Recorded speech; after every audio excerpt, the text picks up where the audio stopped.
want to support Roland Martin Unfiltered? Be sure to join our Bring the Funk fan club. Every dollar that you give to us supports our daily digital show. There's only one daily digital show out here that keeps it black and keep it real. As Roland Martin Unfiltered. Support the Roland Martin Unfiltered daily digital show by going to RolandMartinUnfiltered.com. You can make this possible. All right, folks, Donald Trump is in Davos, where all the rich people are, for the annual event there. And he gave an interview on CNBC, and he was talking about Social Security, Medicaid, but then he got into how just wonderful things are in America, especially for black people. I dare. One last question. Go ahead. Entitlements ever be on your plate? At some point they will be. We have tremendous growth. We're going to have tremendous growth. This next year, it'll be toward the end of the year. The growth is going to be incredible.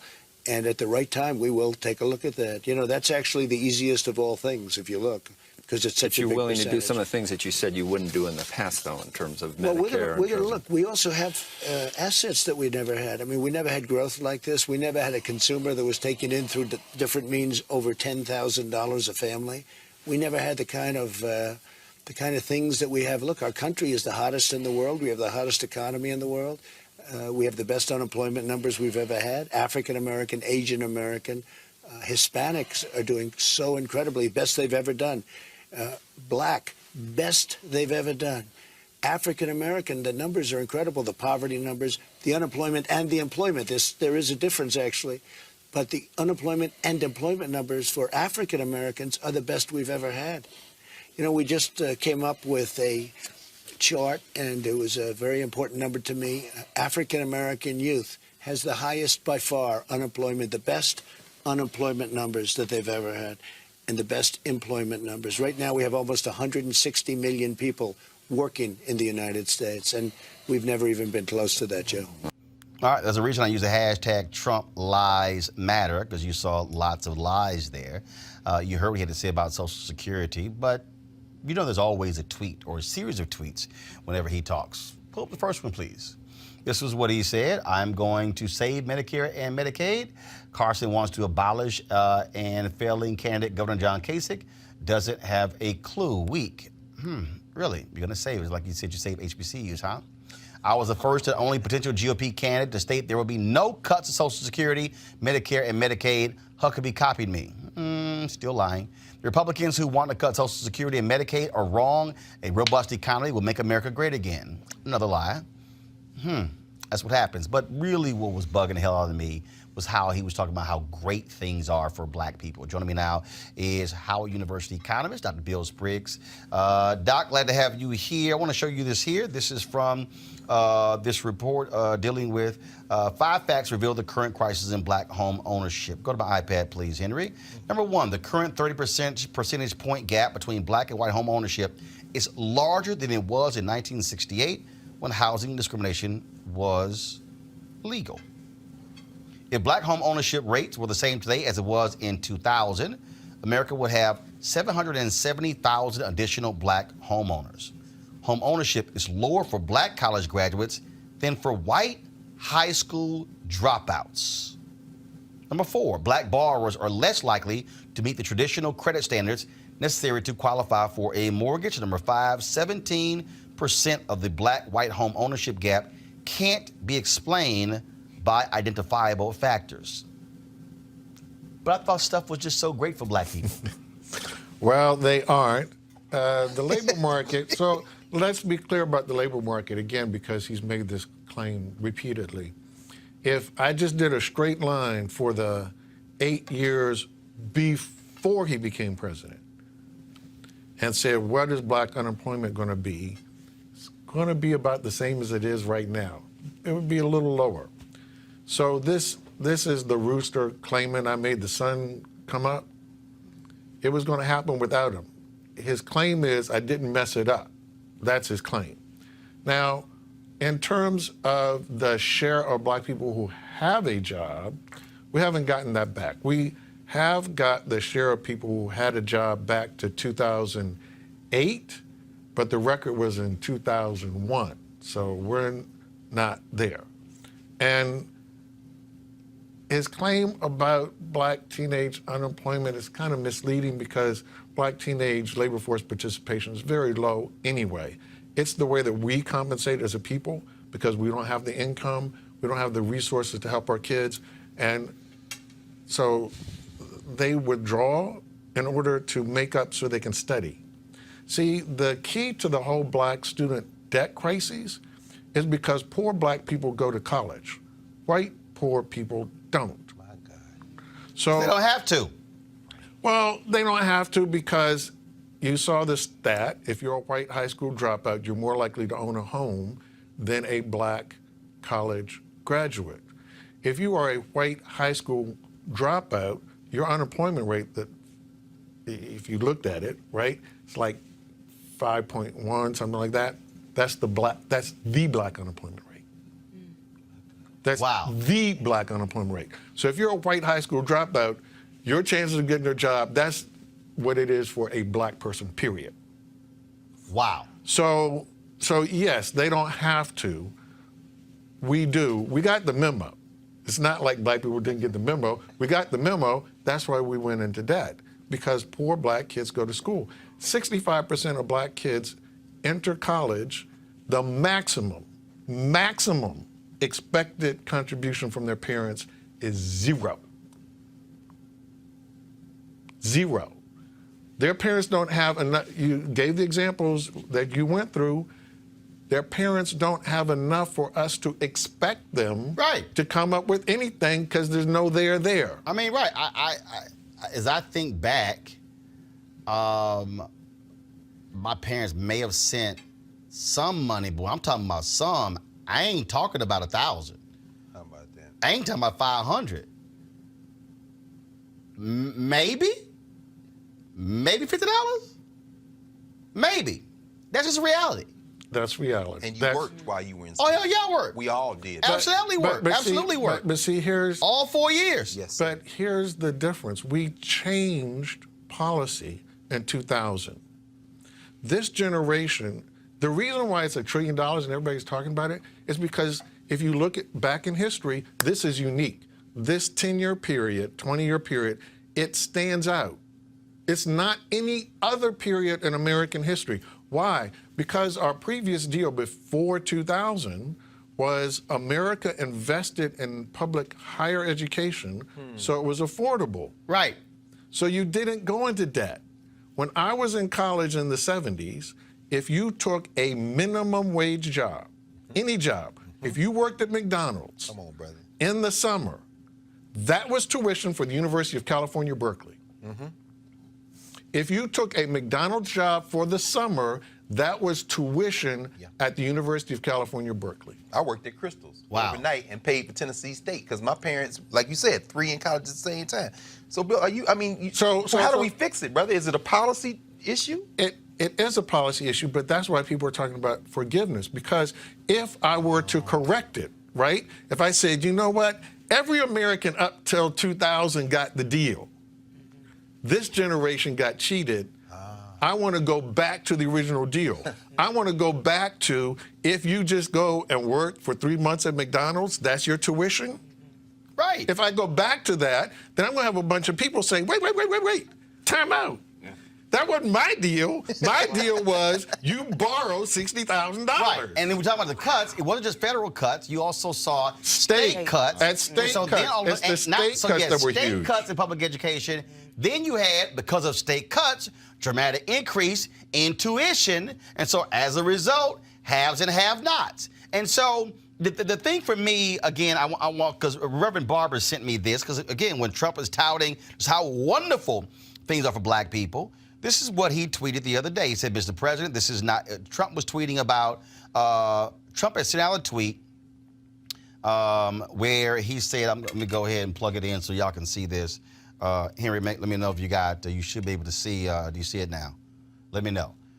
Trump tweeted about on MLK Day, it was exactly 3 years ago today, January 20th, 2017. Do y'all see it?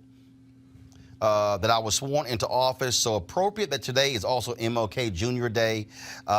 African American unemployment is the lowest in the history of our country, by far also best poverty, youth, and employment numbers ever great.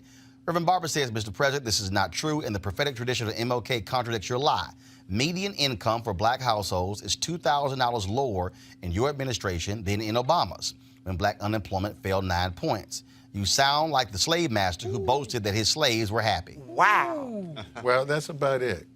Remember, though, when he took office with the lowest black unemployment rate that any president inherited.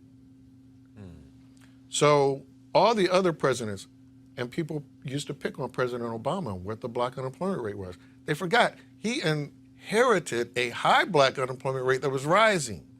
This man inherited the lowest unemployment rate black people ever had for a new president. Post-slavery. And 100% of this is why. Right, Exactly. This is why I always get on people by the job guarantee. 100%. Question. You know, we had a job You had a guarantee. job, right. So we decided that didn't sound so sweet. No question. So he already the score is 99-0. I hand over the ball to you with 30 seconds left, and you're on the 2-yard line. Come on. And then you want to act like, oh, I did something. Right. And if you look at that, when at its highest point, I think unemployment rate was what, because of the housing crisis, everything, we were losing 500,000 jobs a month. It was what, 16, 18% for African Americans. He leaves, it's slashed in half, 8 or 8.5, something like that. It's only been lowered 2.2 points or so since Trump came in. So not like he slashed it, but also what he won't talk about, the black male unemployment rate has gone up in the last several months. Well, last month it went up. Wow. And he had us all frightened because there was a period earlier in the year when the black female and male unemployment rate were going up. That had to do with the Fed getting it wrong on the interest rates. Fortunately, they changed course. But he's not had a smooth decline. It's not been every month, we're doing better. And so the reason I wanted to break this down, and not just because the deal is, and I saw Robert Smith on Squawk Box, and he put this on his Instagram page where he was asked that question, and he said, first of all, guys, he said you can't just look at the unemployment rate. He said because the question is, are you making money to be able to build wealth? Yeah. Are you making money just to be able to survive? And he said you got to deal with that. And then he brought up also the whole issue in terms of home ownership. And so when you start talking about So when all these people like Candace Owens and these crazy ass people who Christian Lamar and the rest of these fools, all how great things are for African Americans. And I love how they talk about that fool Charlie Kirk. He'll tweet, "Oh, the black business startups up 400%." Yes, there are 2.6 million black-owned businesses in America. 2.5 million have one employee. When there were 1.9 million black-owned businesses under Obama, 1.8 million had one employee. Oh, but when there were 1.9 million black-owned businesses, they had an average annual revenue of $110,000. Today, we have 700,000 more black-owned businesses. Average revenue is $54,000. So you can't get excited saying, "Oh, 700,000 new black-owned businesses," doing half the revenue of the previous number, and you're still stuck with largely one employee. It's called the hustle. And Make it plain. And so that gets counted as employed. So when I do my hustle, so I'm a business, and as you just said, I'm the only employee. If there are no jobs for me as a tailor, and I decide my hustle is going to be I'm going to open up a tailor shop, there are no jobs for you as a tailor, right? Oh, wow. But I'm going to start a tailor shop. Right. Like, wait, Right. time out. Right. Like, this can't be in demand. Right. So this is the crisis. But as you point out, and you asked me about his getting cornered on Medicare and on Social Security, he had promised everybody, and you talked about $1 trillion debt and people forgiving the $1 trillion debt. He increased the deficit with his tax cut Right. by over $1.5 trillion. Yes, sir. Giving it to the richest corporations, the richest people on the planet, and we were told as American workers, "Oh, look, the reason y'all can't get a wage increase is because your bosses who have record profits still can't afford to pay you because they're paying so much in taxes. Right. So we're going to give them a permanent tax cut, and with that tax cut, y'all going to get a wage increase." And before it even passed, 2/3 of the CEOs said, "No, we not. We doing shareholder buyback." And that's exactly what they did. And real wages last year, flat. Yep. Flat. No one got any more anywhere.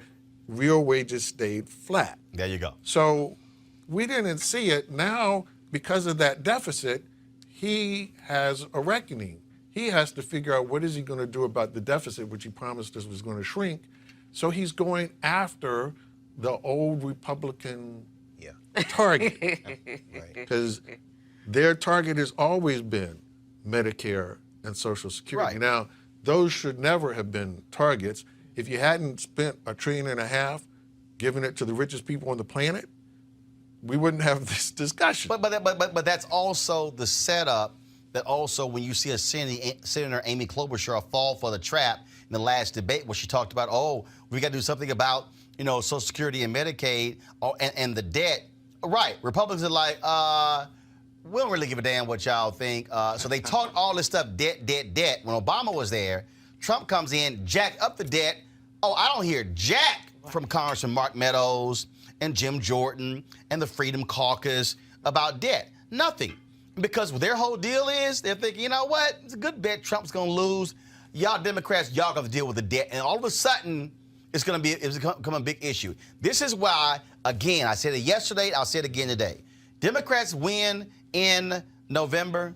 Whoever is the president and the Democrats take back the Senate, they should give the finger to every Republican who opens their mouth. Absolutely. If they say anything about the debt, That's right.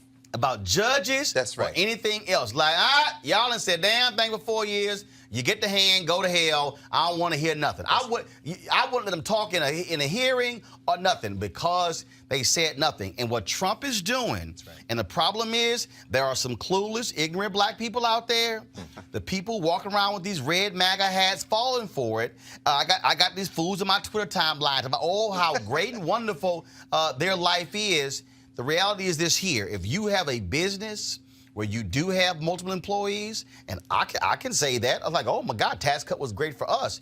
But the bottom line is this here, is it helping a wide variety of people? Right. The Trump economy is not a boon to black people. No. It simply isn't. It isn't a boon to business. The reason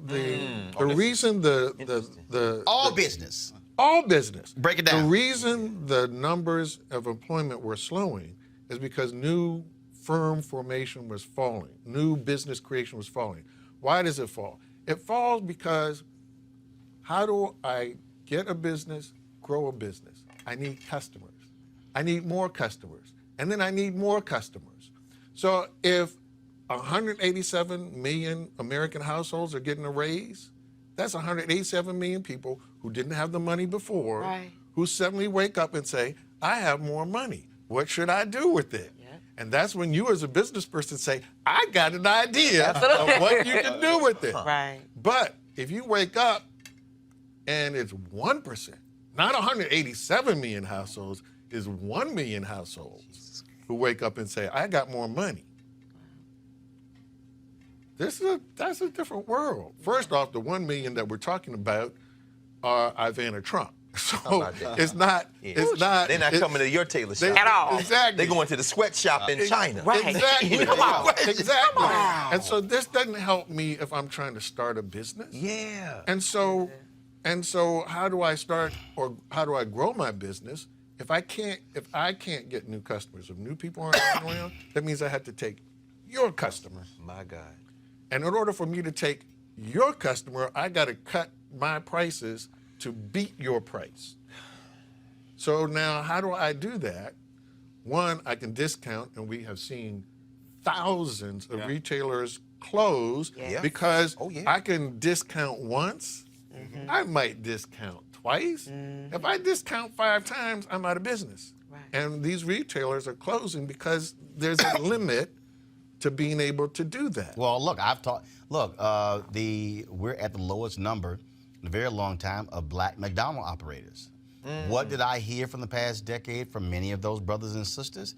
They kept saying when McDonald's corporate would issue this edict in terms of the dollar menus, they were like, yo, we can't make money. And then the store owner said, we're responsible for also having to refurbish our stores. Right. And so they're saying, and then very few black McDonald's operators owned 50 or 100 different stores. Yeah, white McDonald's operators who did. And so you get this whole issue that they're saying, look, you're forcing us to have this dollar menu. Do understand, if it goes from $1.69 to $1, that's 69 cents times 1,000 customers. That money's coming out of my pocket. And so when you talk about price cuts, and I've been saying this for decades. I love it when people talk about, Walmart's slogan is low, low prices. And people run around and tell me, Walmart should be paying their workers more. This is unfair. But guess what? If you as a consumer keep demanding, I want low, low prices and I want it cheaper, the money is going to come from somewhere. Yeah. And so, why did Levi's stop making jeans in San Francisco and went overseas? Because American buyers didn't want to pay $45 for a pair of jeans. Come on. They wanted to pay $19.99. Come on. And guess what? A company, if you want to pay $19.99, I'm going to go to a place where I'm paying somebody 35 cents or $1 a day to make it. Yeah, but see, all of that is driven because if for a long time you freeze the customer base, you force the companies to that. And it isn't so much that Americans don't want American-made jeans. If I don't keep getting a raise, how do I pay for my stuff? Precisely. Right. And so here's the thing, when we were doing the minimum wage bill in the House, which the House passed. Yes. The House has passed the $15 minimum wage for the whole country. We have business owners who said, look, I got 8 workers. I have 40,000 customers.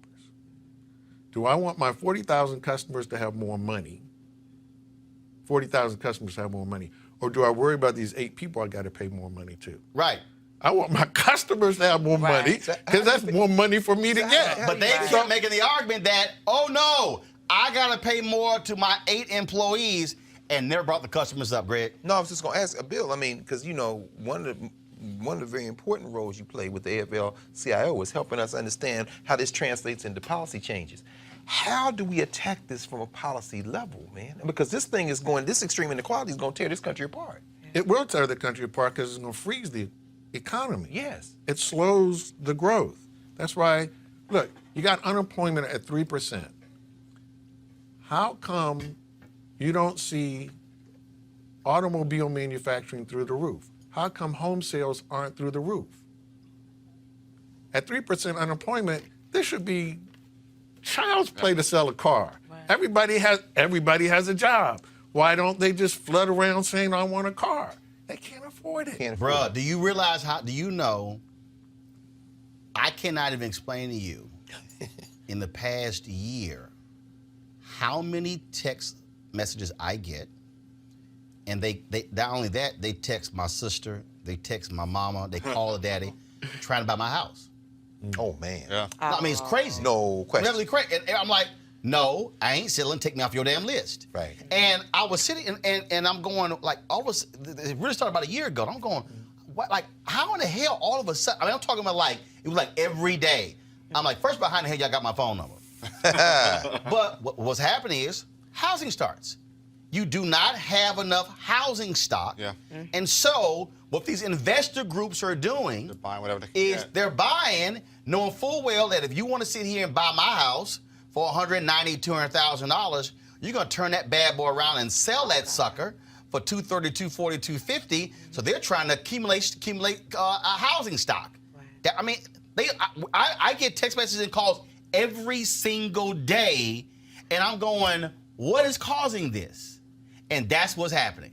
But the extreme inequality is what I'm saying. I mean, when we heard Eric when you talking about homelessness, I mean, but the people are still having babies and people got to live somewhere. That's why I ask in terms of a policy fix, is this about reinstating the tax cuts that were given? Is this about redistributing the federal tax revenue? You cannot exacerbate the inequality.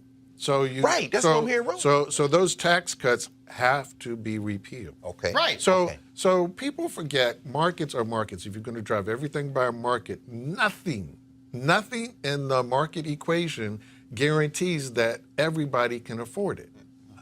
In fact, precisely the opposite, right? The market clears for diamonds, everybody can't afford a diamond. Right. A house is no different. A house is no different. Just because it's a market doesn't mean when the market price comes in, everybody can afford it any more than everybody can afford a diamond. So you need government. That guy yelling at Elizabeth Warren doesn't understand. The state has to play a role. It has to play a role, but before we were deluded because we were a middle-income country in the sense that 60% of the income was in the middle three quintiles. So what does that mean? That means that the bulk of the money to buy a house, it's in the middle. So if I'm building a house, I build for Houses the money for the middle. For the middle. Not $400,000 and $500,000 and $600,000 Exactly. houses. Wait, Exactly. Condos. Right. Oh, right. Condos, $400,000, $500,000, $600,000 condos, not even full houses. Yeah. So now Count. now over half the income is in the top 10%. My God. That means that's where the money is, and they are the market. And the top 10% ain't buying houses because they already bought it. Exactly. And the only home they want, right, is the home that me and the top 10% want. Right. And if I'm building homes, that's who I'm building it for. And then what happened because of the home foreclosure crisis when the federal government bailed out those banks, the banks, remember, toxic assets. Then they went, oh, hell, we can do whatever we want with the money. Shore up our bottom line. We gonna hold on to these homes, and then what did they do? They sold lots of 25 and 30,000 homes to hedge funds and private equity, and those folks ain't selling the homes. They're making folks become renters. So people are actually paying more to rent those homes than what they will be paying to actually pay a mortgage, and they sitting here making off like a fat rat because you ain't got a choice because you can't buy a home elsewhere because you can't afford that expensive house. And so we bailed their trifling asses out. They turned around, did nothing with those assets, and now are making money off people being renters. And so what is happening is, that's why you got this weird thing happening now where folks they're complaining about the Ubers of the world, but people are saying, I can't afford to buy a car. Okay, I can't afford to park anywhere. I can't afford to park in downtown because it's too much. And so we are essentially a country that if you are not 100,000 or more, you are absolutely screwed. And to your point, you have to look at just the pure numbers. If that represents only 10, 15% of the population, what you gonna do with the other 80, 85? This is the question. This is the question. And 90. That's, and Trump and his tax policies don't give a damn about those people.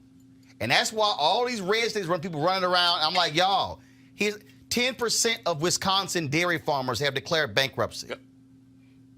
I'm like, so your life is better under Trump than it was Obama? We handed out $30 billion in welfare to farmers.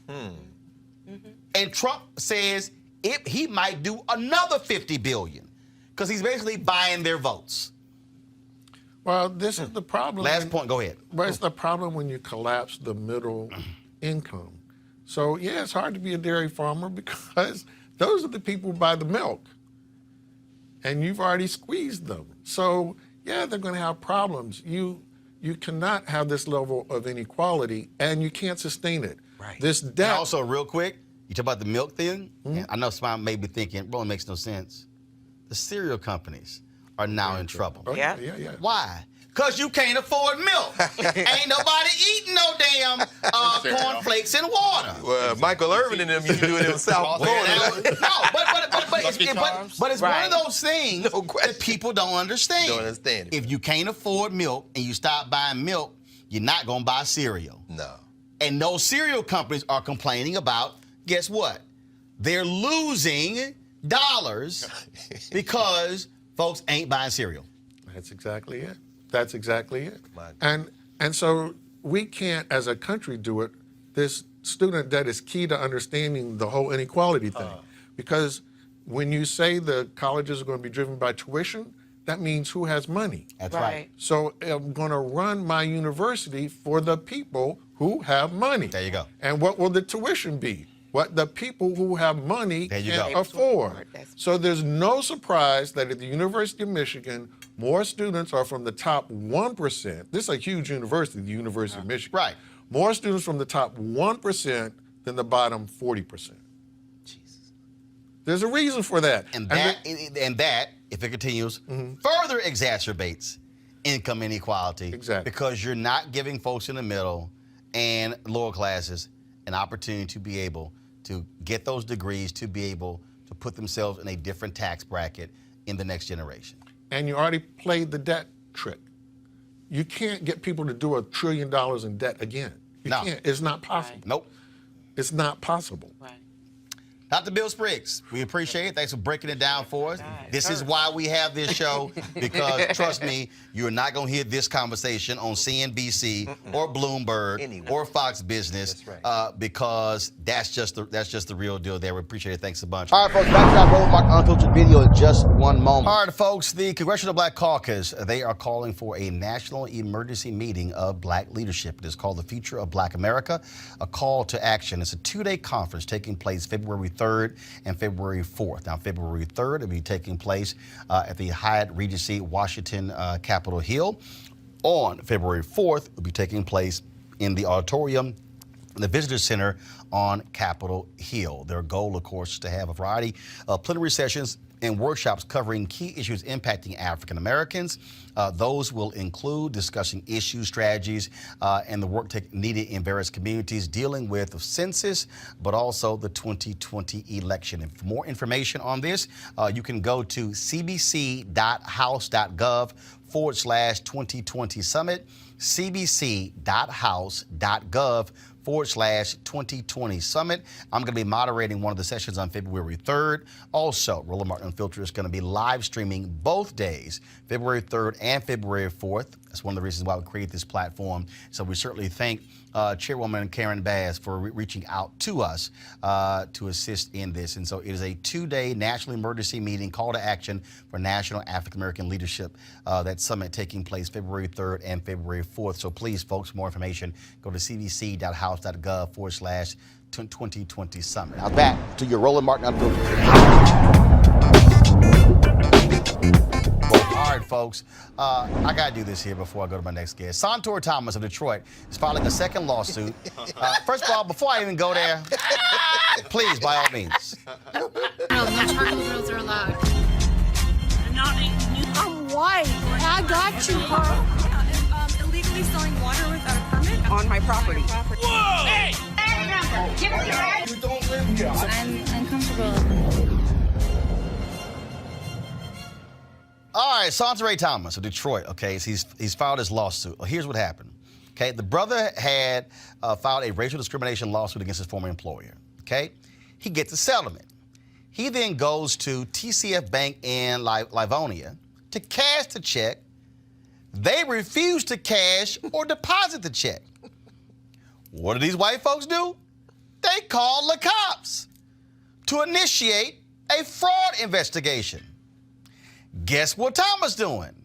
Suing a trifling ass for race discrimination, saying the bank mistreated and humiliated him by calling 4 police officers when all he was doing was depositing a legitimate check. Now, according to the police, the bank's computer system read the checks as fraudulent.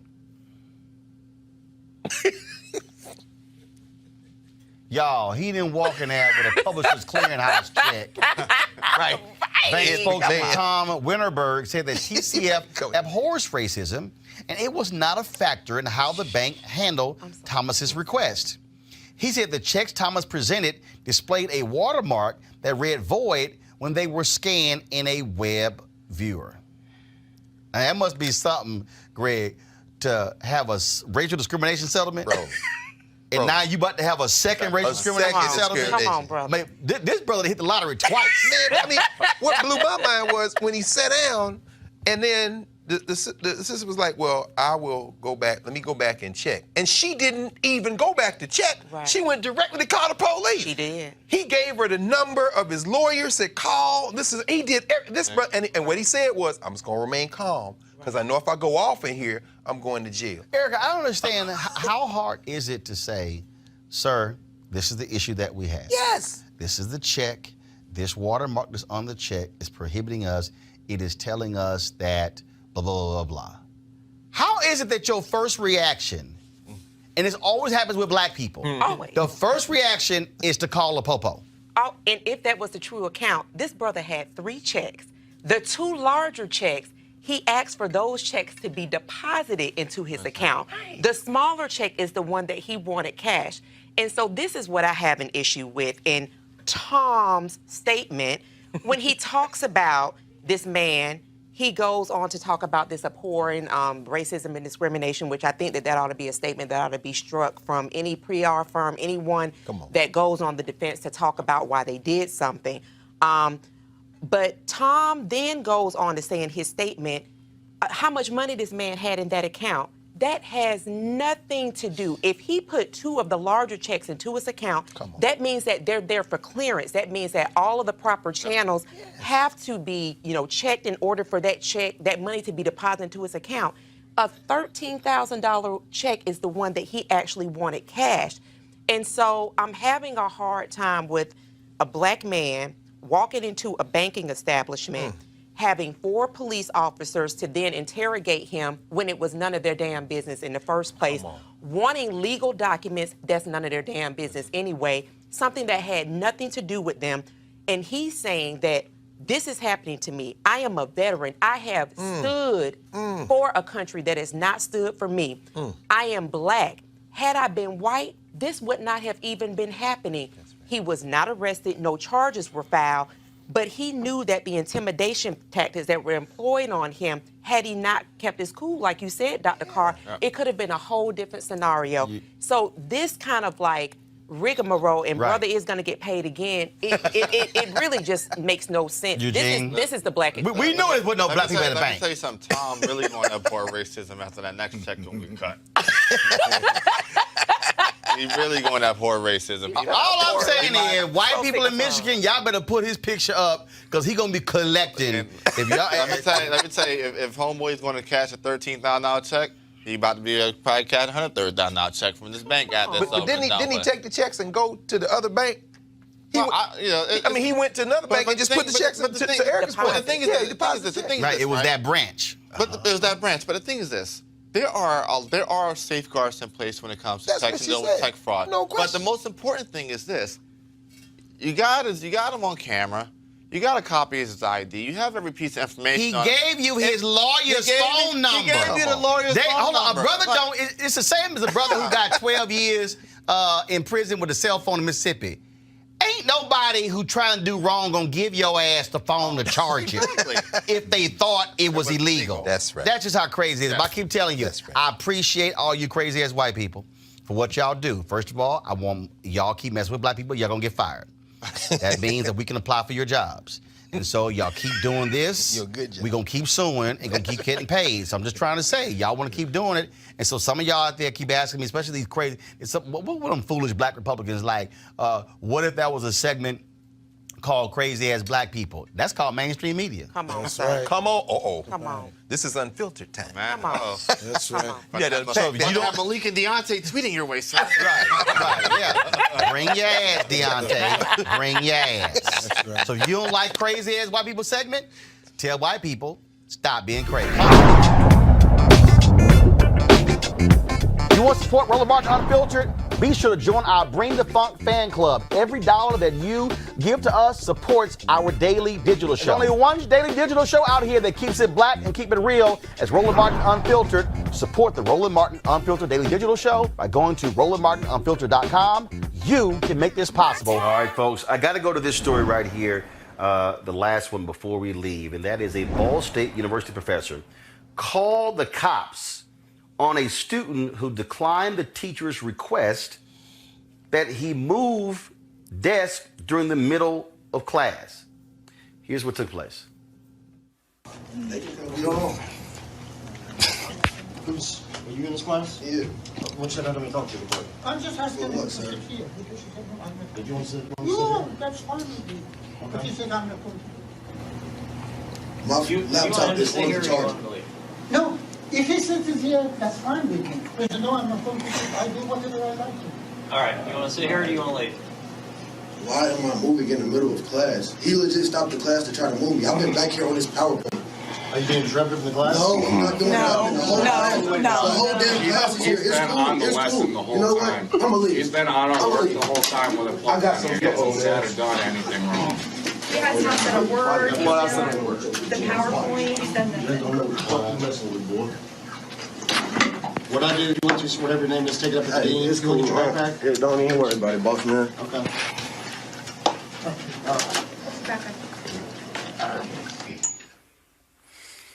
All right, even though the student Sultan Benson was not being disrupted, the professor, Shaheen Borna, stopped in the middle of a lecture to ask Benson to move his seat. He gave them the option to either move or have the police call. Ball State President Jeffrey Mearns called the professor's call to police a gross error in judgment. Pam, what the hell? Defiance. It's defiance. That is the essence of so many confrontations that we see between people who either have authority or think they should have authority, and their inability to get an African-American person or a young person or a Latino person or whoever, they can't get them to comply. And so they call the police to enforce their authority. And the only reason they do that is because they simply cannot stand the idea of their authority being challenged and thwarted. That's what's going on here. I don't think it's more complicated than that. He didn't have, at the end of the day, what would have happened if he had just let it go and let the guy sit where he was sitting? What would have happened? Nothing. But he would have had to swallow the pride of having his authority challenged and not being able to back it up. And that's really so he calls an officer, right? And we've seen so many things on Twitter rolling by now, so many examples of people confronting black people in places they don't think they deserve to be, they shouldn't be, they're sleeping in the wrong place, they're picnicking in the wrong place, they're selling lemonade, and every single time the answer is the same: call the cops to enforce my authority. I don't get this. I don't get this, Lauren. You go into a classroom, it's open seating, it's no assigned seating, and you stop a lecture. No. You move here. No, you move here. The saddest thing, Roland, about these things that we see is how small people's lives are. That it comes down to, I have to have this moment of control so badly that I've called armed law enforcement to waste their time on nonsense. And what it shows you is that I just think that a lot of people just live these like really boring or really small lives where that moment of control and power that has to be exercised, that becomes like the thing, you know? It's embarrassing. And this guy is like a marketing professor that has an MBA that's supposed to be some expert in PR. And he's too stupid to realize that there's going to be somebody in the class filming this. I really appreciate the voices in the background of that video defending the guy that didn't want to move. But it's just so stupid that people, you know, that their lives are so, I guess, boring or whatever, that they got to bring everything to these weird moments. And really, social media has sort of opened a window into how small people's lives are. I mean, that you can't catch yourself and say, hey, wait a minute, this is not really a big deal. The guy could just sit back. Like, who cares? You know, but it's amazing. It is amazing. Melly, now is the time. I really want to see a video where a cop goes, you call us over this bullshit. Right. We got real stuff happening. Right. We got real stuff happening. You know what? No, I'm serious. I'm serious. Here's the deal. If you file a false police complaint, you can get charged. Right. I'm sorry. If somebody calls the cops on some dumb bullshit, this is where the cops should hit your ass with. I'm writing you up. Right. And it should be. And what law did I violate? You called me on some stupid shit. Right. So you getting a ticket. I mean, some of y'all are like, okay, why he cussing? Because I'm sorry. This is, you call 2 police officers. Right. Because a student wouldn't switch desk. Yeah. Right. Melly, final comment. Go ahead. Yeah, I'll co-sign what Pam said. You know, this was a challenge to his authority. And that's really what this was about. Whether he would have done it if the person were black or white or Hispanic, I think that this is an issue that's specific to this guy. His authority was challenged. As you said, there is no assigned seating in class. So the notion that somehow, for one, that he asked him to move is already bad, but then you call the cops, and I don't know if they were campus security, but either way, an extension of law enforcement is what they were. I'm actually going to go back and look and see, because I would be interested in the cops' reaction, like if there's like a later reaction, because to me it seems like those they weren't those rogue cops who were coming in, trying to pull him out of class or something. It seemed like, and at least based on the response from the class, that they may have seen that this was actually some BS. I think that, and not particularly with law enforcement, I think that the school should actually hold that professor accountable for that, because he ended up causing a disruption while trying to call the cops to remove a disruption. It's a stain on the university. It's a stain on their program. And I think that the school itself, and I don't think that the professor should be fired. I will say that. I don't think the professor should be fired, but the school should definitely take some type of action, because what if other professors decide to do this this same thing? They don't like someone sitting in a seat, so they're going to call the authorities in order to get that person removed. It's ridiculous. It's BS. I'm sorry. It's total BS. It's total BS. Today in Davos, Donald Trump gave his speech, and this idiot actually said this.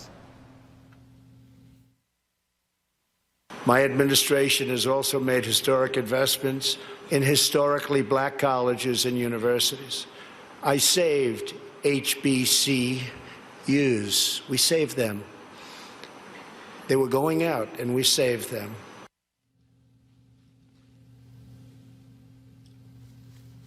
You looking at me? Mm-mm. Why? We know he lied. I ain't looking at you. Oh, okay. Oh. Yeah. Mm-hmm. Don't put the camera on me. Put it on Malik's ass. I'm looking away from the camera.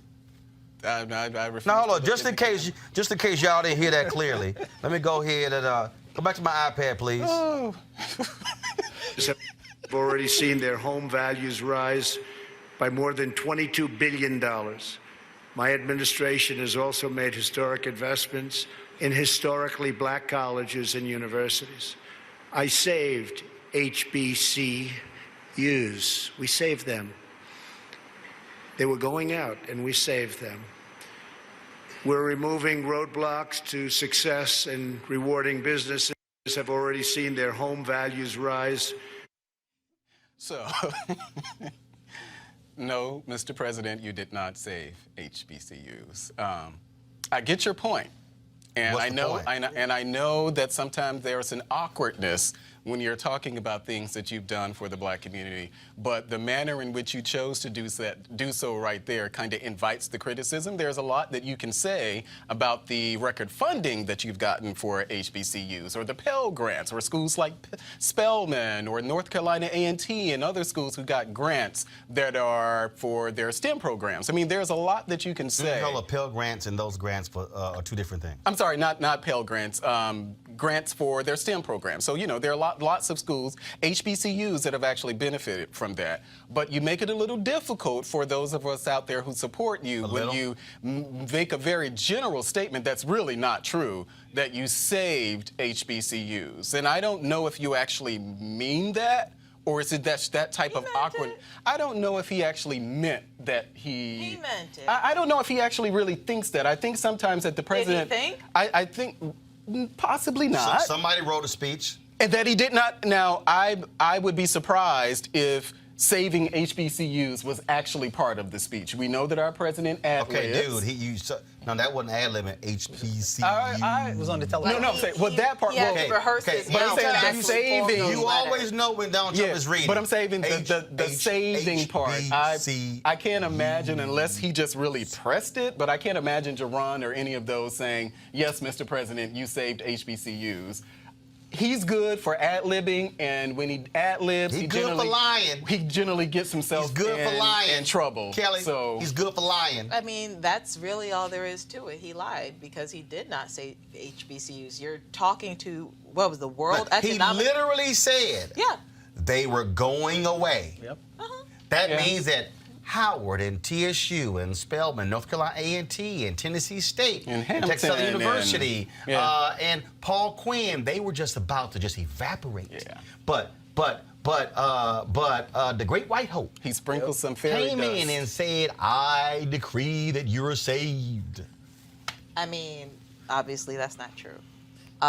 We have 105 HBCUs in the country right now, Bowie State, my alma mater included. Bowie State's not going anywhere.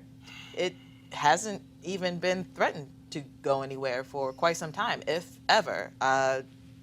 Campus is doing better than ever, actually. You know, I can't say that they are in jeopardy of losing anything. If anything, they are, you know, setting themselves up to actually grow exponentially within the next 10 years, even sooner, actually. So I know my HBCU is not going away.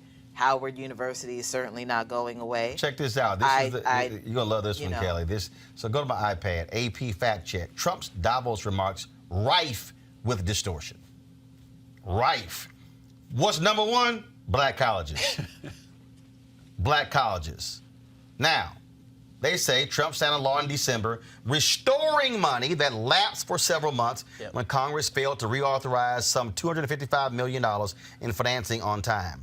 The money came back because Senate education leaders reached a compromise on a broader dispute that had entangled financing for black schools. Y'all, $255 million. You said 105. Yeah. So does Donald Trump really believe that $255 million, let's just be clear, that he did not, that wasn't even him? I mean, literally, it wasn't him. The House passed it, and Lamar Alexander and the Senate held it up, and then they finally went through. Does he somehow think that 105 HBCUs can exist on $255 million? Well, let's be fair here. That's the money that Congress actually put up. So it's not like the president actually gave them that number. This is what Congress, which is the House, No. Let me. Do you need me to play the clip again? We know what he's. Well, let's separate what he said from the actual facts. No, but first of all, I just read the facts. The fact of the matter is this here. Congress was reauthorizing a program that already existed. Yes. The House passed it. Yes. It went to the Senate. Yes. Senator Lamar Alexander did not want to do something that was different. And so, therefore, they did not pass it in time. With negotiation between Senator Lamar Alexander, HBCUs in the state, you had Congresswoman Alma Adams in the House as well. They finally got Senator Lamar Alexander to agree to the funding of this program. But when you stand before all these rich folks in Davos and say, I saved HBCUs, they were going to go away, but I saved them.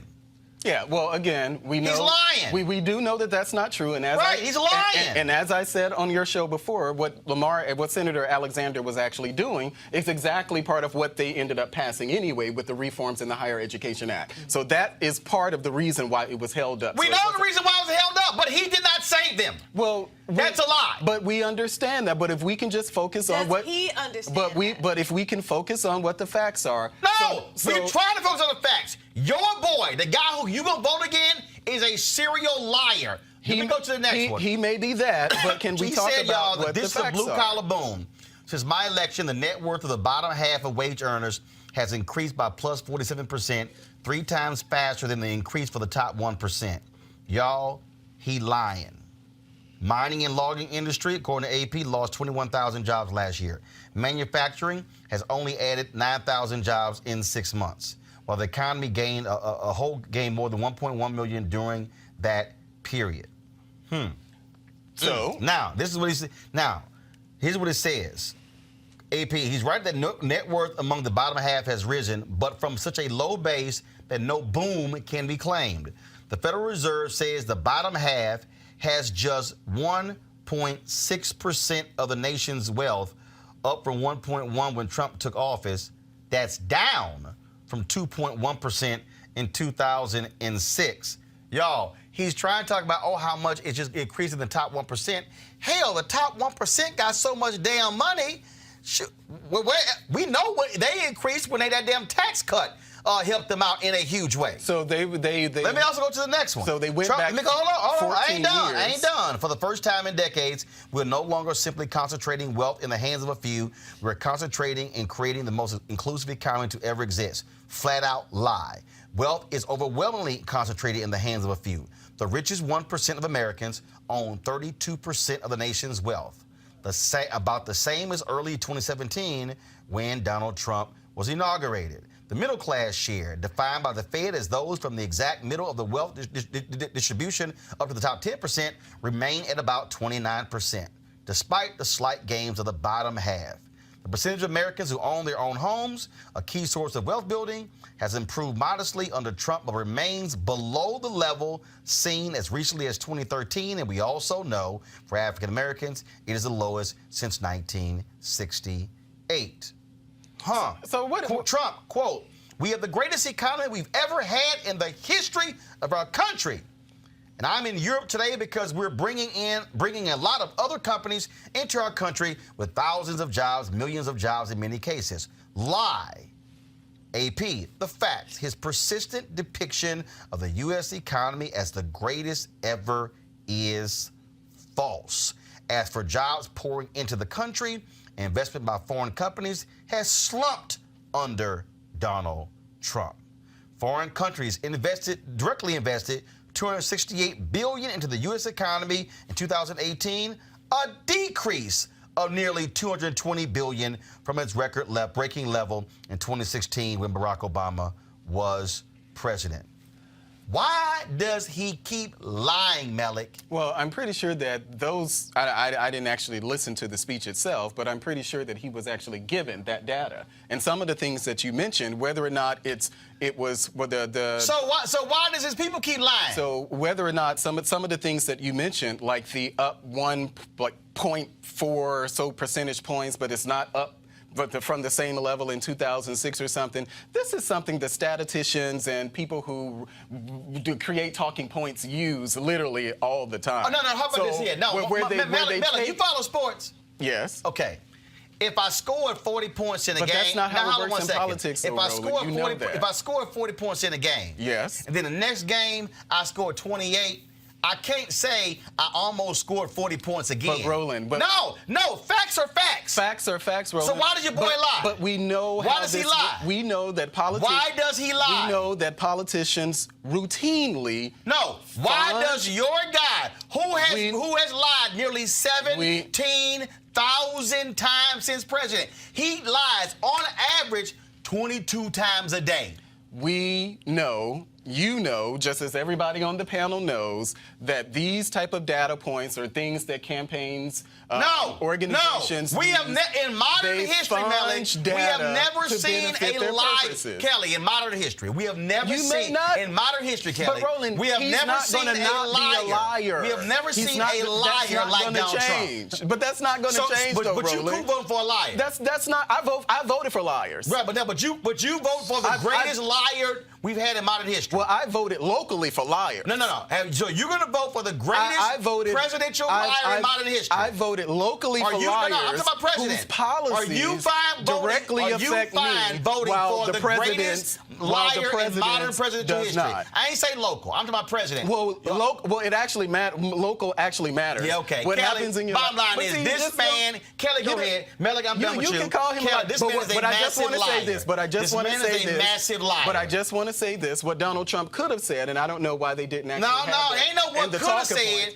We discussing what he said. What Donald Trump could have said is that he actually, because of his signature, that now HBCUs have a permanent funding mechanism. That's actually true. And if anybody would want to check that, that's fine. But that's actually true. Kelly, go ahead. So bravo, Donald Trump, on that. Kelly, go ahead. So, I'm sorry, I keep laughing. When Melik asked why or how his administration gives him these facts or whatever, like, and Roland said, well, why is his administration lying to him?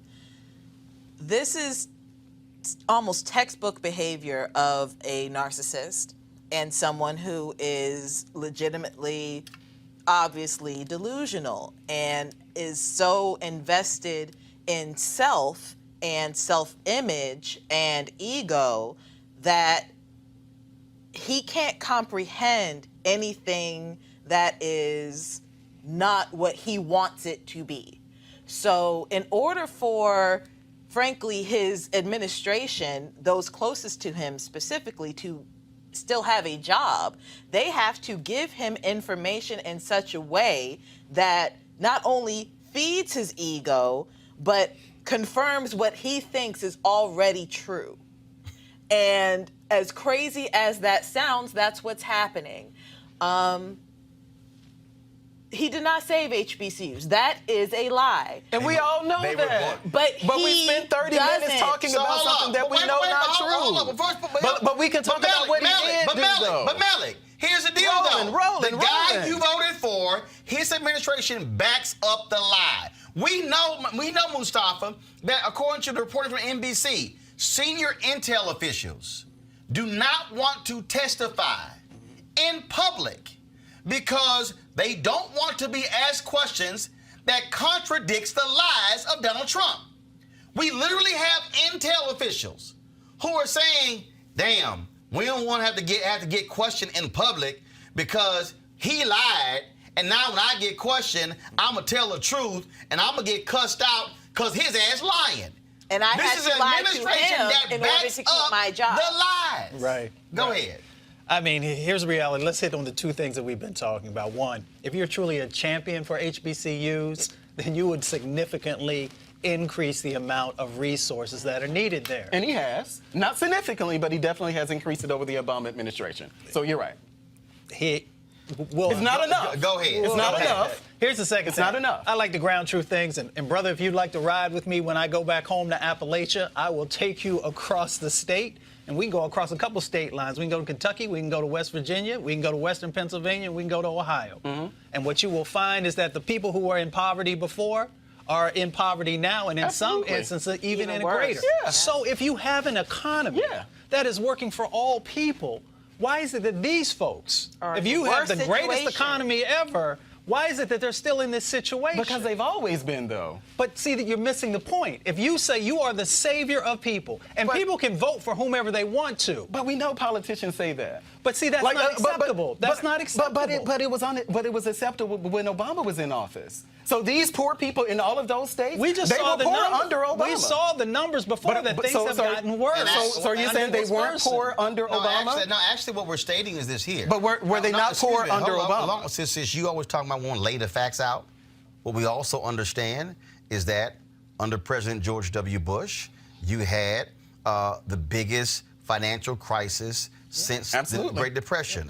Obama gets elected. Got us out of it. Obama gets in. All of a sudden, unemployment goes up for African Americans nearly 17%. It's increasing. We were losing on average 500,000 jobs a month. He stopped that. Stop all of that. But then you got Mr. Clueless, who then wants to claim that, oh my God, I've done all these great things. But the fact of the matter is, you actually did not put the things in place to fix the economy. That's one. Two, you look at black folks. Wait a minute, one second, I'm not done. So this is Obama's economy. Excuse me. Black folks losing 53% of all wealth. And that is because of the home foreclosure crisis that took place under President George W. Bush. So the point I'm making is this here. When somebody claims that they've done all these different things, you have to look at what was the condition of the country when Obama walks in, what was the condition of the country in those 8 years, and then what is the condition of the country when it's left. If I say, Melik, you can stay at my house, and I left your ass a clean house.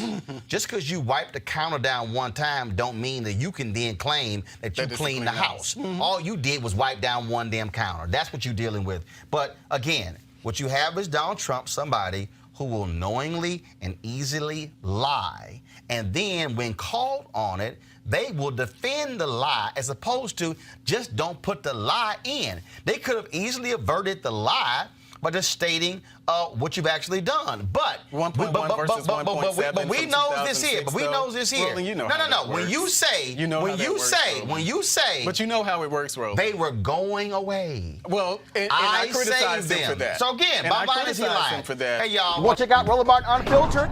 YouTube.com/Roland S. Martin. And subscribe to our YouTube channel. There's only one daily digital show out here that keeps it black and keep it real. It's Roland Martin Unfiltered. See that name right there? Roland Martin Unfiltered. Like, share, and subscribe to our YouTube channel. That's YouTube.com/Roland S. Martin. And don't forget to turn on your notifications so when we go live, you'll know it. You want to support Roland Martin Unfiltered? Be sure to join our Bring the Funk fan club. Every dollar that you give to us supports our daily digital show. There's only one daily digital show out here that keeps it black and keep it real. It's Roland Martin Unfiltered. Support the Roland Martin Unfiltered daily digital show by going to RolandMartinUnfiltered.com. You can make this possible. All right, folks, the NFL this week unveiled a PSA centered around the story of Botham Jean, the black man who was shot and killed by former Dallas police officer Amber Geiger. She was sentenced to prison for his murder. A lot of people are asking, really, NFL? You're focusing on this when you're still whiteballing Colin Kaepernick? Here's the PSA. Botham Jean is my son. He is an active child. He is the light in any dark room. Botham is my little brother. He is the kindest, sweetest person you could ever know. He is funny. If my mom and I have a disagreement, we would stop. Let's call Botham. Let's see what he says. He just loved people. He was very particular of the company he kept. So I felt that he was not in harm's way. Botham was in his apartment watching football, eating ice cream, and the officer came in and killed him. To know Botham was to love Botham.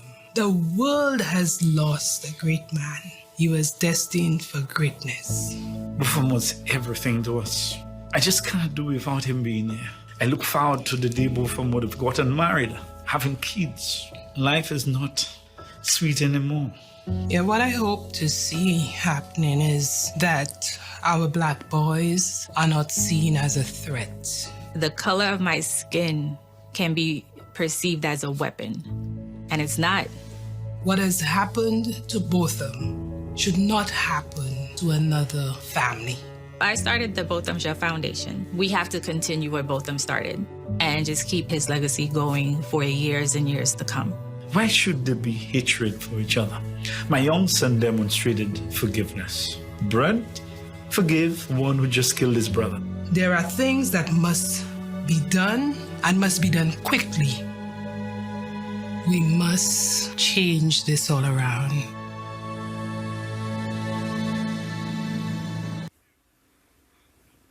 Here was a tweet sent out by Jamel Hill.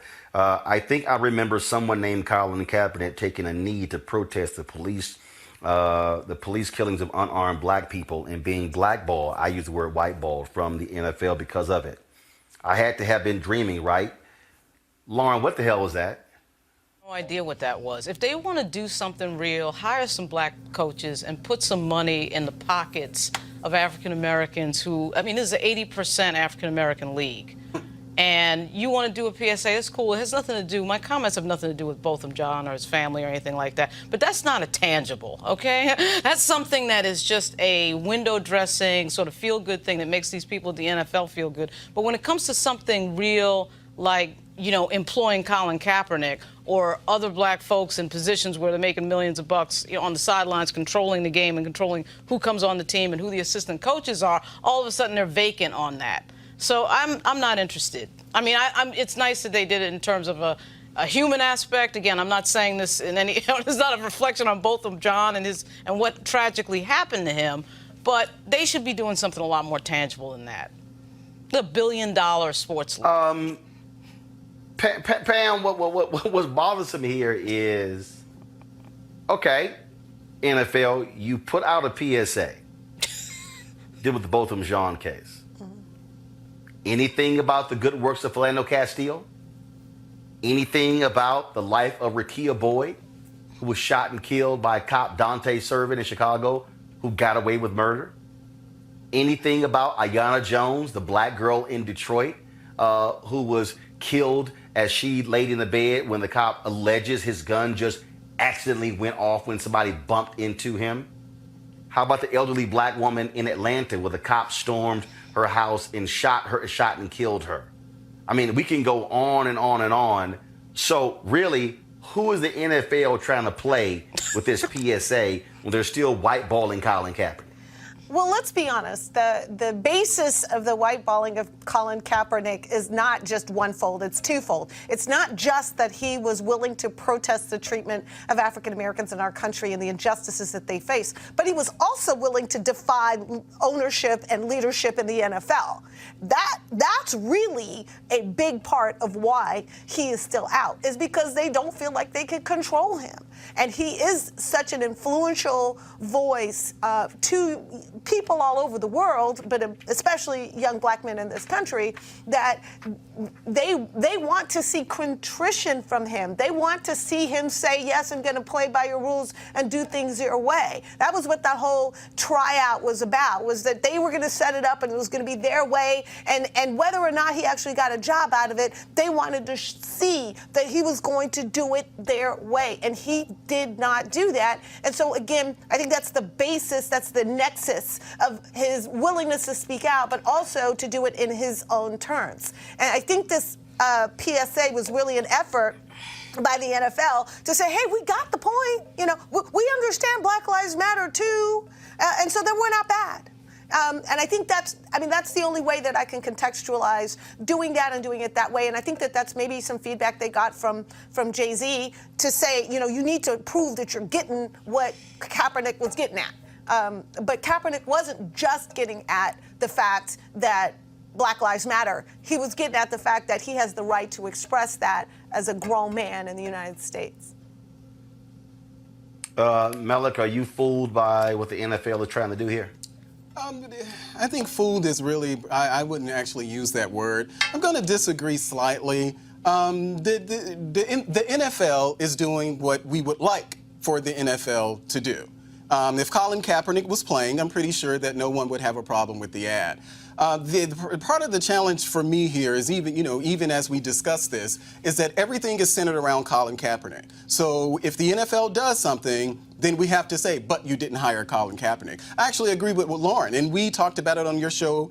You've been talking about it for several weeks now, as far as the leadership in the NFL. Who's the front office team. Whether or not there are many of us, the number of us who are going into these spaces. I do believe that that's something that the NFL should focus on, but I don't think that because Colin Kaepernick, one person, is not playing, then that totally it doesn't validate everything else that the NFL is doing. What we should also realize is that it's not just Jay-Z. There's the actual Players Association have been involved in pushing the NFL on some of these issues. So we really shouldn't just and I know we're not just being overly critical here, but we really should acknowledge that there are NFL players who are pushing the NFL to do this because this is what we wanted them to do. I get it. Colin Kaepernick is not playing. Colin Kaepernick probably will never play in the NFL again. But if these are the things that we wanted the NFL to do, and the NFL does those things, and then we say, well, you didn't hire Colin Kaepernick.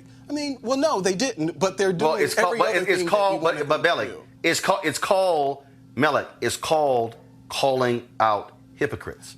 It's called exposing people. But what if they didn't? One second. It's called exposing people for who they are. It's saying, oh, you think that we're so dumb that we somehow don't understand that what you're doing is you want to show how you care about this story and this family when you, the owners, got upset and you are continuing to keep one particular player out because he dared to start a movement protesting the very type of things that led to the death of Botham Jean. That's why Colin Kaepernick's name is going to come up, and not just that he was whiteballed initially, that he is continuing to be whiteballed by the NFL. That says you are a hypocrite. Roland, I totally get that, and I totally get the fight for Colin Kaepernick. But let me ask you this. If Colin Kaepernick were playing and the NFL came out with this ad, how would you feel? Would you still feel that there was a joke that they're trying to take advantage of us if Colin Kaepernick were playing? No, excuse me. If Colin Kaepernick was on an NFL team and the NFL released this PSA, I would not be calling them hypocrites. Right. So let me be clear. Let me be clear. I am calling them hypocrites because they are continuing to whiteball someone who protested the very type of thing that they are discussing in the PSA. Totally get that. Actually, unfortunately, Colin is the martyr in this situation. Unfortunately, Colin is the martyr. He was the one who put his neck out there and he got chopped off, or however you want to characterize it. But there are plenty of other people, Eric Reed and others in the NFL, who have continued to do what Colin did. I get it. Colin is not playing. But here's what you're missing, Malik. Malik, here's what you're missing. What you're missing is that Eric Reed is a defensive back. Kenny Stills is a wide receiver. Malcolm Jenkins is a defensive back. The quarterback position, out of all of the positions on an NFL football field, the quarterback position is the one that is closest identified with ownership. Yeah. The quarterback position, the quarterback position is a special. It is it is treated totally different than any other position on the football field, and that's why Colin Kaepernick is still out there. Lauren, go ahead. But actually, they're not really discussing anything in that PSA. They had that's like a flowing biography thing that has nothing to do with police brutality or any of that discussion that they don't want to have and they don't want to confront. And that was the problem with Colin Kaepernick, right? He was confronting the issue of not only racism, but police brutality, which they don't want to have any discussion of that whatsoever in a league that's 80% black male, where you have that issue disproportionately impacting that particular demographic. Because the bottom line is they don't really care about anything other than the fact that these guys can make them billions of dollars. Other than that, they just want them to shut up and entertain, and that's what that is. So they just put out just some flowing biographical thing with his mother talking, and that has nothing to do, really, with the thing that Kaepernick was talking about. And that's why he's so dangerous, not just because, of course, Roland, you're right, because he's a quarterback in a prominent, obviously a prominent field position, the #1 field position that you have in football, but he was confronting something they don't want to talk about, period. And every time he knelt down, they had to think about that. So what did they do? They got rid of him. Right. And really, these players, I think they don't realize really the power that they have, because they could stop the whole thing. The whole money train would stop if just maybe 100 of them decided, you know what, we're not playing on Sunday. Now what are you going to do about it? But Roland, and Lauren makes a very good point, but I really want to stress this point that there are players in the NFL who are doing those very things. There are players in the NFL who they are pushing the NFL to do things like this. So we can't ask for it, and then when they do it, we say, well, Colin's not playing, so I'm not going to like it. But the NFL pushing the NFL. No. That is not. No. The NFL. Okay, Melek, you just sat here and went. You just went nuts because what? No, Melek, you're wrong. You just sat here and talked about what Pam just did. Oh, she didn't quote you. No. What I am saying is this: when you, as an NFL, are continuing to whiteball a player who dared to raise the consciousness of people on these type of issues, and then you release this PSA, you are continuing to be a hypocrite because you are purposely keeping him out. Yeah. Two things can be true at the same time. Pam, I know you want to make a comment. Go ahead, Pam. I think that Lauren is exactly right. I mean, at the end of the day, there may be a whole bunch of players in the NFL who have taken up this cause in various and sundry ways, but they're not the ones that Donald Trump said, fire the SOB and get him off the field. They weren't the ones who were being attacked directly. And so it's a symbolism. I mean, let's just be honest. This is very much symbolic. And the NFL, by holding out Colin Kaepernick and doing so in a coercive way, let's not forget that he won that arbitration, and we don't know the exact dollar figure, but the estimates were upwards of $60 million from the NFL for colluding and keeping him out of the league. He won that case. They're working together to keep him out because they know how symbolic it is. So we can't pretend that it's not symbolic. We can't pretend that that isn't the intention, as you mentioned and as Lauren mentioned. Very good points, which is, he'd be the field general of his team, and that is precisely what they don't want. They don't want a field general of that visibility confronting that issue that way. All right, folks, back to our Roland Martin Unfiltered video in just one moment. All right, folks, please join Reverend Dr. Jackie Hood Martin for an online masterclass that she is leading and that engages others to think like a leader. Many of you folks are looking to enhance their leadership skills or that of their team in 2020, so you can join this online course and mastermind group called How Successful People Think. Now, the offer expires February 28th, and so you want to go ahead and register now. So to register, go to www.live2lead, live, L-I-V-E, the number 2, lead, LEAD.com/Leesburg. Again, the address is www.live2lead.com/Leesburg. Again, it is the online class, How Successful People Think. And so there are a lot of folks out there, of course, who have life coaches and folks who are trying to get them to teach them to learn how to lead. And Dr. Jackie Hood Martin is a certified instructor through John Maxwell in his courses there. And so you definitely can take advantage of that. And again, last one, the website again is www.live2lead.com/Leesburg. Now back to your Roland Martin Unfiltered video. You want to support Roland Martin Unfiltered? Be sure to join our Bring the Funk fan club. Every dollar that you give to us supports our daily digital show. There's only one daily digital show out here that keeps it black and keep it real as Roland Martin Unfiltered. Support the Roland Martin Unfiltered daily digital show by going to RolandMartinUnfiltered.com. You can make this possible. First of all, we got an issue, of course, where Hillary Clinton is still making noises. There's a 4-part Hulu series that is called Hillary. That will be airing. And then, of course, it is set to premiere at the Sundance Film Festival this weekend.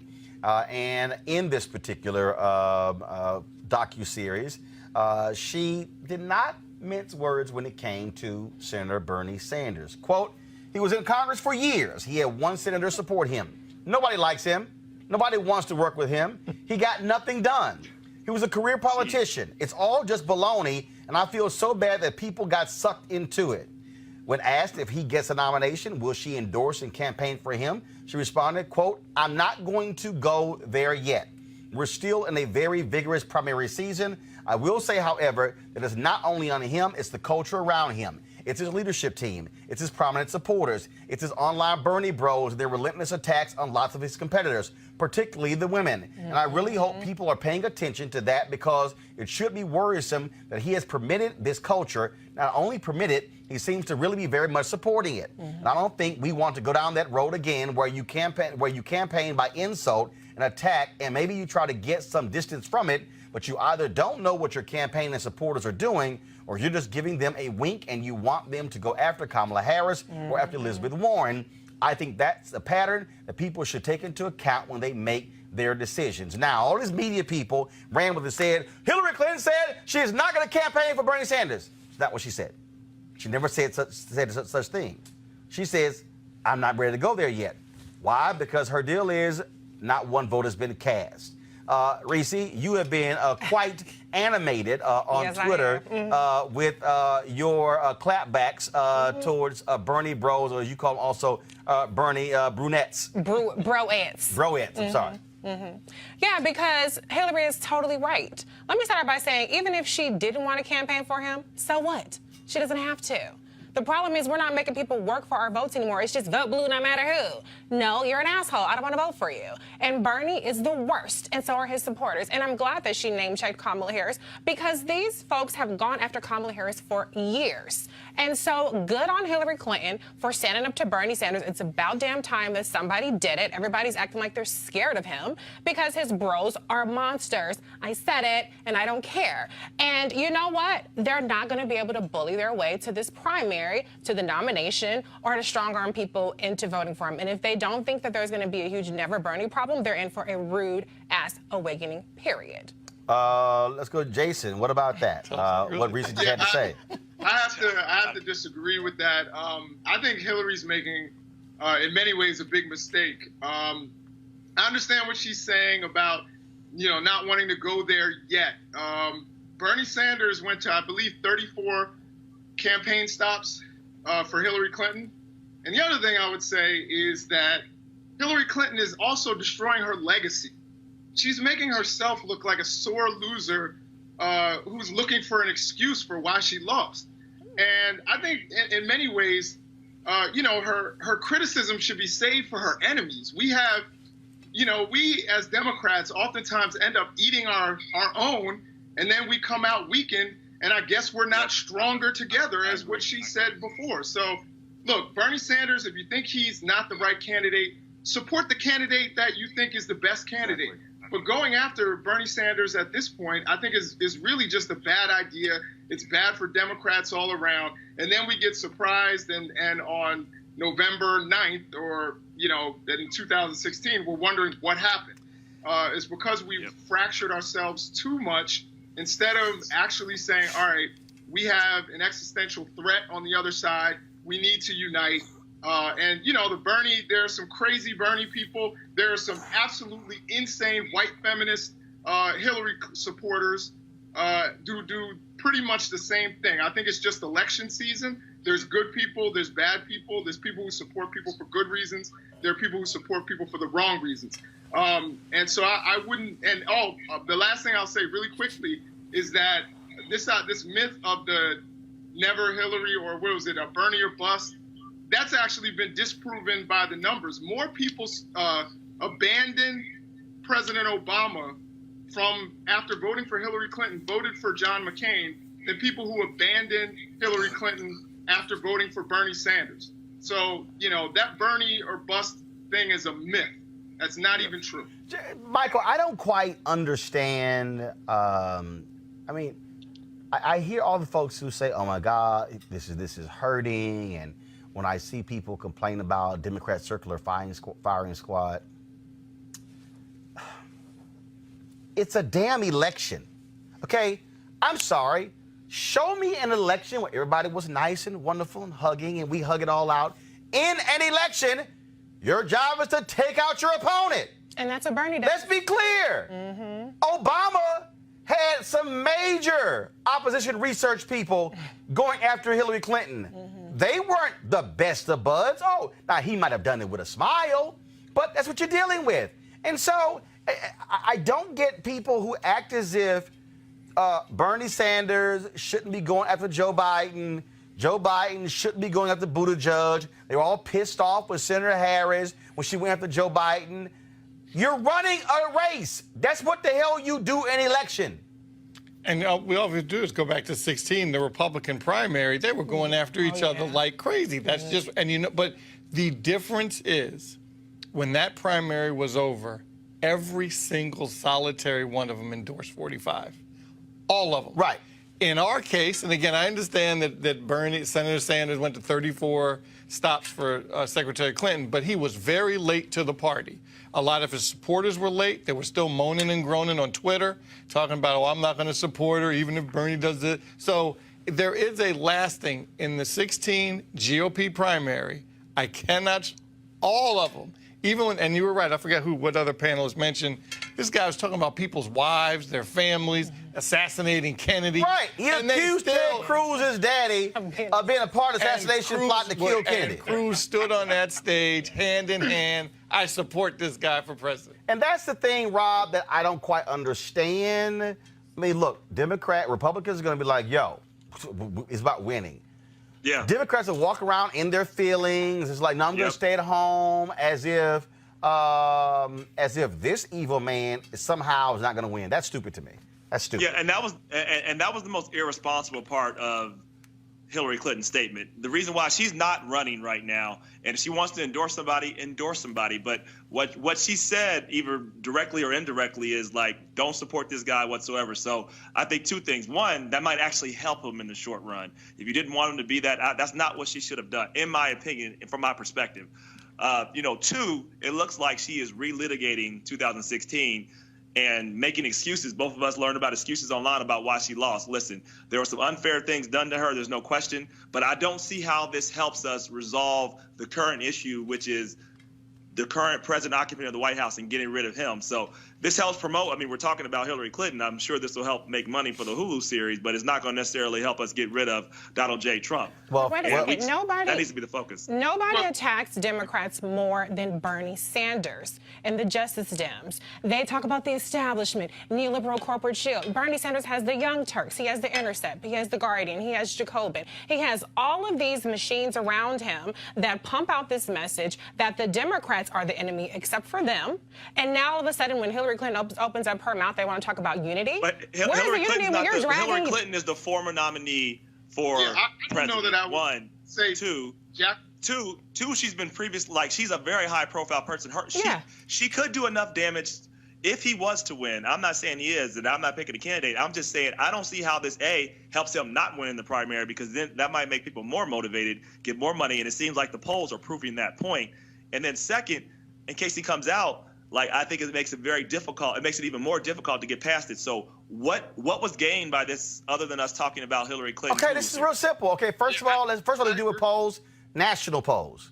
Primaries are not national polls. They are state elections. And not even state elections. Iowa has a caucus. Okay? That's what's going on here. And so, I get all these national polls. National polls mean nothing. A national poll showing that Joe Biden can beat Donald Trump means nothing. Why? The election is determined by who can get to 270. Those are state elections. And here's the deal. Hillary Clinton said what she had to say. I don't give a shit. I really don't. My deal is she offered her opinion, just like Bernie Sanders offers his opinion. Okay? These things happen. And so, look, one of his supporters wrote this column blasting Joe Biden for corruption. Bernie had to come out and apologize for it. This is still an election. You're going to have people who don't like you. And that's just what it is. Right. Okay? And that's just a fact. But the real deal here, and look, let me just go ahead and put it on the table. There are a lot of Democrats who are pissed off at Bernie Sanders for jumping into the party, forcing the Democratic Party to change his rules, and then him not declaring that he's a Democrat. So look, he wants it both ways. I want you to change your rules, but I ain't gonna be one of you. Well, how in the hell are you gonna change my rules? That's like having somebody say, change the rules in alpha. Punk, you ain't alpha. Go sit your ass down. I mean, that's what you got going on here. And so one of the issues, though, that you also have, you got Bernie people, some of them who love Bernie but voted for Trump. You got Democrats who voted for Obama, voted for Trump. And so at the end of the day, what has to happen is ain't nobody voted once. Let the folks vote in 13 days in Iowa. Then, damn it, let's go to New Hampshire. And let's go to Nevada. Let's go to South Carolina. But what I'm not going to do is shut an election down when, hell, not a single vote has been cast. So damn all these polls. Somebody needs to check Bernie, period. Now Biden is starting to get on his case a little bit, and he's had some success with that. And that's which is what happens in elections. You actually, that's what happens. I'm just tired of people who go, well, no, you shouldn't be attacking each other. Yes, you should. I agree with that, but why Clinton? Jason, go. And my question is, a lot of people were saying what happened with Kamala Harris was unfair. So is it your position, Roland, that was fair? Like the way she was attacked, the way that went down, the way her, people talked about her campaign. That was absolutely fair game. That's your position. Let me be clear. There were people who attacked Senator Kamala Harris who were lying about her record. Yes. There were people, there's no doubt, if you look at the data, you had Russian trolls who were also amplifying that message because they deemed her to be one of the biggest threats to win the Democratic nomination. But also, one of the fundamental problems that her campaign did not anticipate nor properly respond. The bottom line is this here. If you know people are going to go after you because of your prosecutorial record, what you can't do is wait until September, the Monday before the debate at Texas Southern University, and release your criminal justice plan. Not when you got in the race in March. If you knew what was considered a weakness, what you do is you shore up your weaknesses early. You do not allow 6 months to go by and then let the whole thing fester and build up. You don't have 3 debates where you frankly couldn't answer the attack on your record as an attorney general. So 2 things can be correct. There were unfair attacks on Senator Kamala Harris, but also her people did not properly respond or anticipate what those attacks were. And so that's what happens in politics. All is fair in love and war. It ain't gonna, and so that's all it is. Okay, yeah. If you're saying that it's all fair, because there are certainly attacks on Bernie Sanders that are fair. There have been attacks on Tulsi Gabbard that are fair. There have been attacks on them that are unfair. But if you're saying this is politics, this is the way it goes, then I can totally understand your position. And that is my position, and that's been my position since day one. And let me tell you something, my Congressman Tulsi Gabbard, she can go kick rocks, especially this bullshit lawsuit she's filed against Hillary Clinton when Hillary Clinton didn't even name her in a podcast. But as Reese said in her post, hit dog will holler.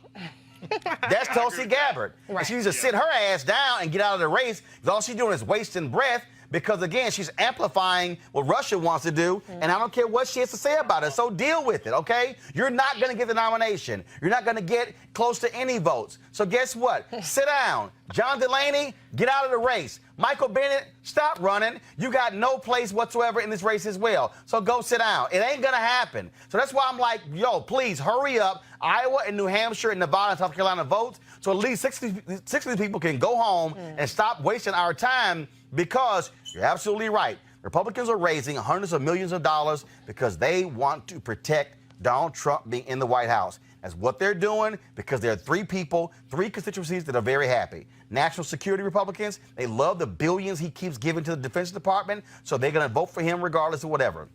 Then you have Chamber of Commerce Republicans, love their tax cuts, love getting rid of regulation. They don't give a damn about the environment. They don't care about the air and water quality. They're going to vote for Trump because he's getting rid of regulation. They're making money. And thirdly, these crazy, nonsensical, white conservative evangelicals, all they can't stand is abortion and same-sex marriage. And so he's giving them to pick whatever judges they want, and so they will excuse any behavior that he has. And that's what's going on. But I'm trying to tell all you people out there who are sitting at home, and I'm going to say it again, and I know Cleo Monago doesn't like me to say it, but all you dumbasses who didn't vote in 2016, I'm calling you out because you're an idiot for sitting at home. I don't care who you think isn't perfect or who isn't lining up with all of your issues. You're going to have two choices. I don't care what none of y'all have to say. It's going to be a Democratic nominee, and it's going to be an evil-ass man named Trump. And we already seen what he can do in the first 4 years. He's already been impeached. He's already said he will take Russia foreign interference again. This is a man who is evil. This is a man who is going to appoint more judges. If Donald Trump wins another 4 years, he likely will be appointing half of all federal judges on the bench. That's crazy. That should scare the hell out of anybody who cares about civil rights or environmental protection, who cares about any of those things. And so that's what's going to happen. So y'all can sit here and go back and forth with the Bernie bros and broettes and the Tulsi people and the Hillary people and everybody else. But I'm telling you right now, when it's time for that Democratic convention, you better lock and load, because these folks, they want to run this country in a way that minimizes black people, Latinos, LGBT, Asians, Native Americans. If you ain't white, you ain't right. Just look at who they're targeting. You want to check out Roland Martin Unfiltered? YouTube.com/Roland S. Martin. And subscribe to our YouTube channel. There's only one daily digital show out here that keeps it black and keep it real. It's Roland Martin Unfiltered. See that name right there? Roland Martin Unfiltered. Like, share, and subscribe to our YouTube channel. That's youtube.com/Roland S. Martin. And don't forget to turn on your notifications so when we go live, you'll know it.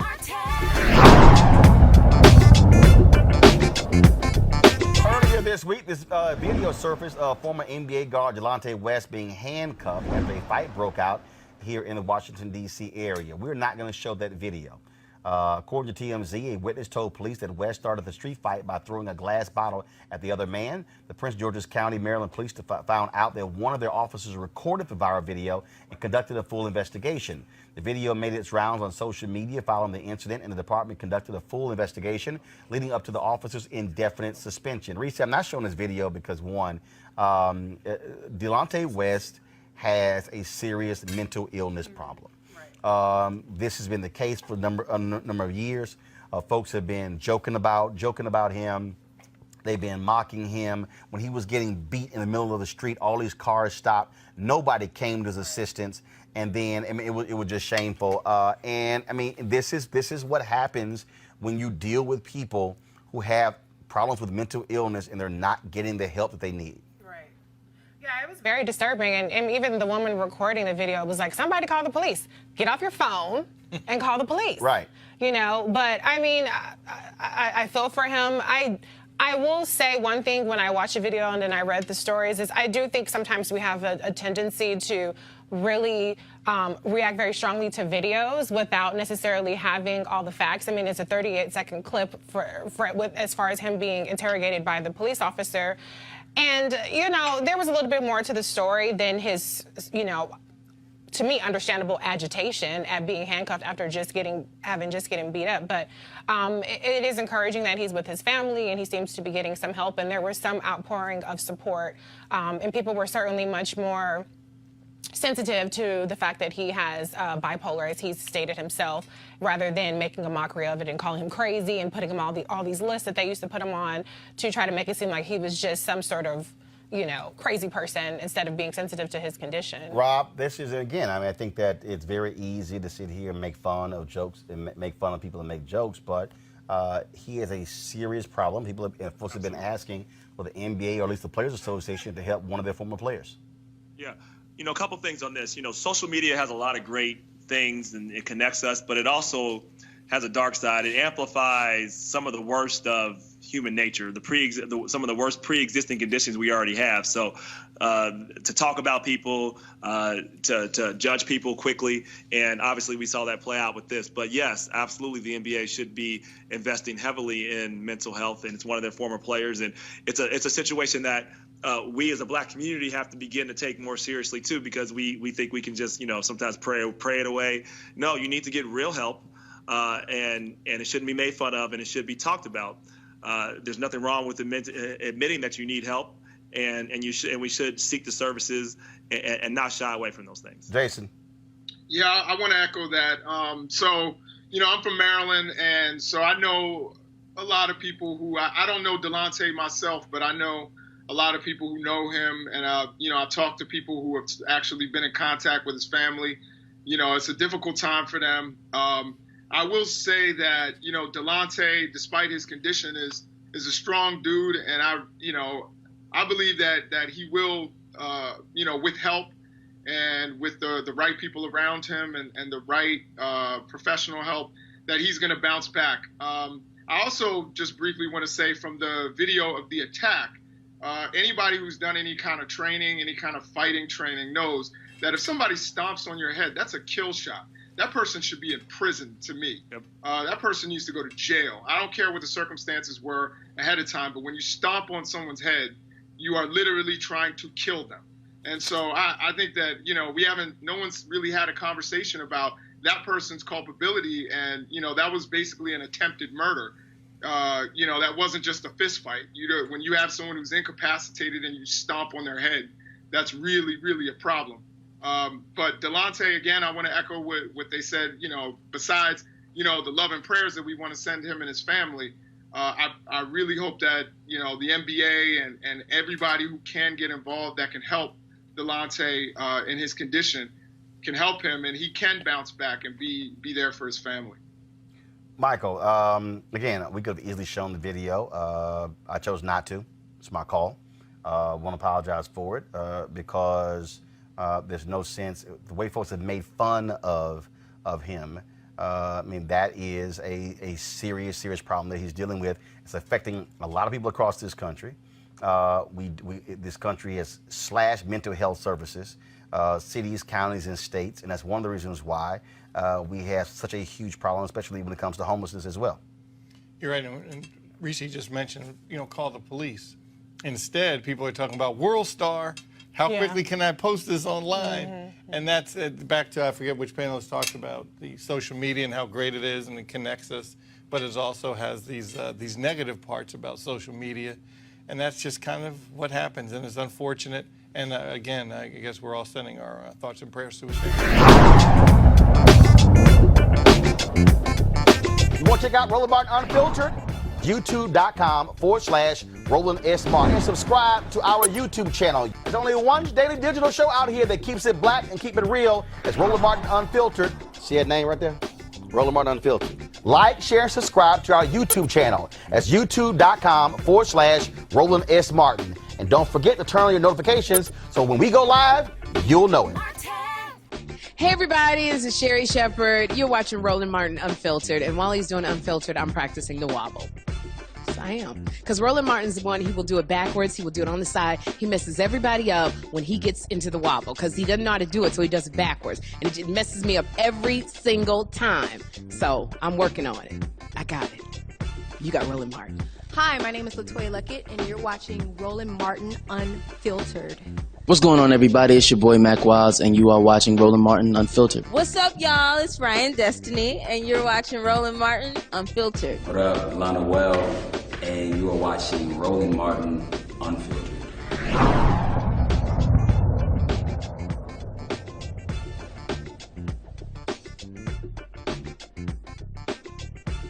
You want to support Roland Martin Unfiltered? Be sure to join our Bring the Funk fan club. Every dollar that you give to us supports our daily digital show. There's only one daily digital show out here that keeps it black and keep it real. It's Roland Martin Unfiltered. Support the Roland Martin Unfiltered daily digital show by going to RolandMartinUnfiltered.com. Our goal is to get 20,000 of our fans contributing $50 each for the whole year. You can make this possible. RolandMartinUnfiltered.com.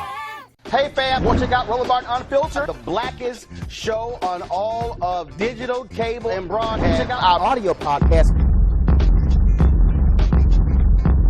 There's only one daily digital show out here that keeps it black and keep it real. It's Roland Martin Unfiltered. Press play.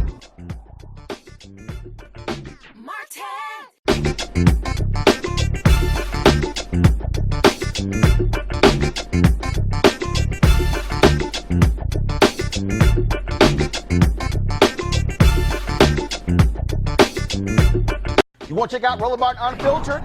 YouTube.com/Roland S. Martin. And subscribe to our YouTube channel. There's only one daily digital show out here that keeps it black and keep it real. It's Roland Martin Unfiltered. See that name right there? Roland Martin Unfiltered. Like, share, and subscribe to our YouTube channel. That's youtube.com/Roland S. Martin. And don't forget to turn on your notifications so when we go live, you'll know it. Hey everybody, this is your man Fred Hammond, and you're watching Roland Martin, my man, Unfiltered. Hi, this is Essence Atkins, and you're watching Roland Martin Unfiltered. Hey, yo, Peace World, what's going on? It's the Love King of R&B, Raheem Devon, and you're watching Roland Martin Unfiltered. Hi, my name is Brescia Webb, and you're watching Roland Martin Unfiltered. Ow. Well, I like a nice filter usually, but we can be unfiltered. What's going on? This is Tobias Trevelyan. And if you're ready, you are listening to and you are watching Roland Martin Unfiltered. What's up? I'm Lance Gross, and you're watching Roland Martin Unfiltered. Hi, this is Cheryl Lee Ralph, and you are watching Roland Martin Unfiltered. I mean, could it be any other way? Really? It's Roland Martin.